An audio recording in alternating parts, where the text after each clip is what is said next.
Malcolm, you guys were able to take a 5-point lead with about 90 seconds left, and they closed on a 7-0 run. What did you see as the primary challenges to close out tonight? We weren't able to score the ball. They were scoring at the end, and we weren't. It seemed like you and a couple of other guys who were primarily on Steph tonight executed at least that portion of the game plan pretty well. Can you speak to that and maybe just the frustration to not be able to get a win when you do a pretty good job on him? Yeah, he's the focal point. He's their engine. And when you slow him down, you expect to win the game. And we definitely slowed him down. We did a great collective job on him. And, they got other players, man. They're pros over there. They're really good players over there. Malcolm, how much did you want to kind of take ownership of that situation? You obviously started on him. Lloyd said later in the game, you said, hey, I got it the rest of the way. How much, point of pride was that for you?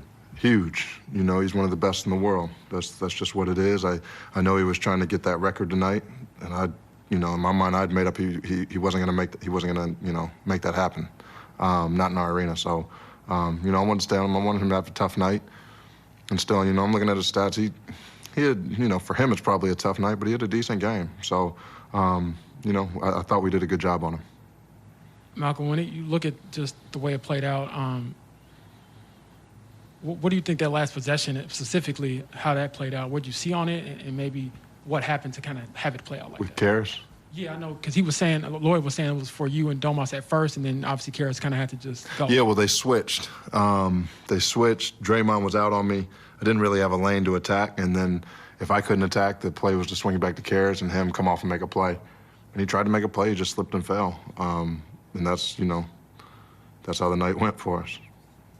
And then did it feel kind of like, I don't want to say playoff game, but like every time Curry shoots the ball, touches the ball, checks in, there's like a roar.